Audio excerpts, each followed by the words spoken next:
সল্টলেকে প্রাক্তন ফুটবলারের বাড়িতে খুন, পিকে বন্দ্যোপাধ্যায়ের বাড়িতে খুন, উদ্ধার পরিচারকের রক্তাক্ত দেহ এবং গ্রেফতার করা হয়েছে পরিচারক এবং গাড়ি একজনকে গ্রেফতার করা হয়েছে। যেমনটা জানা যাচ্ছে, পরিচারক এবং গাড়ির চালকের মধ্যে বচসা, ছুরি দিয়ে এলোপাথারি কোপ, পরিচারককে বিবাদের জেরেই খুন বলে পুলিশ সূত্রের খবর।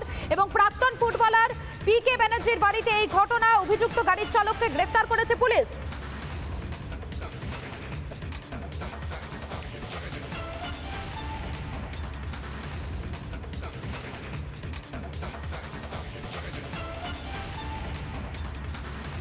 কাকু অনেক বছর কলকাতাতে আছে। উনি আগে প্রথম কার কাছে ছিল জানতাম না, তারপর এনার কাছে থাকতো আমরা খুব ভালোভাবে জানতাম, কারণ পিকে ব্যানার্জি নিজে আমাদের বাড়ি গেছে নিজে। তারপর ওনার বড় মেয়ে খুব ভালোবাসতো আমার কাকুকে।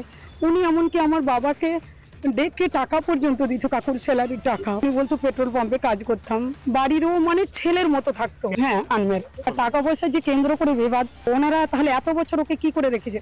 এমনকি সমস্ত টাকা পয়সা বা কোনো কিছু যদি কাউকে কারো প্রবলেম হতো সব কাকুই দেখতো। এটাই জানতাম আমরা। কখনো কাকু বলতো না যে আমার সাথে শত্রুতা, জানতাম তো সবার সাথে বন্ধুত্ব ভাবেই থাকতো। কেন মারলে? কি করেছিল ও? টাকা পয়সা চুরি করেছিল কোনো? হ্যাঁ, তোমাকে কিছু বলেছিল? হ্যাঁ। কি করেছিল তোমাকে? আমাকে অনেক কথা বলেছিল।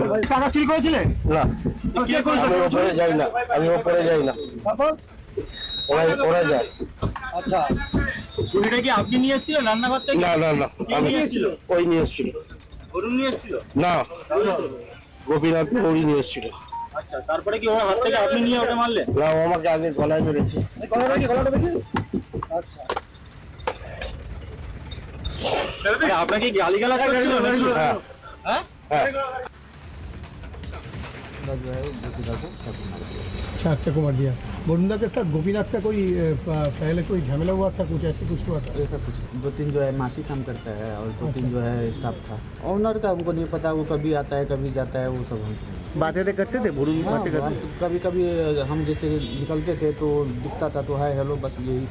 वरुण जो है वो ड्राइवर था यहाँ का। हाँ। और गोपी जो है वो जैसे डॉग को घुमाता था, बस ये। নানা ধরনের কন্টেন্ট দেখার জন্য লাইক করুন, শেয়ার করুন আমাদের ফেসবুক পেজ, সাবস্ক্রাইব করুন আমাদের ইউটিউব চ্যানেল। পাশাপাশি অন্যান্য ব্রেকিং নিউজের জন্য অবশ্যই চোখ রাখুন রিপাবলিক বাংলায়।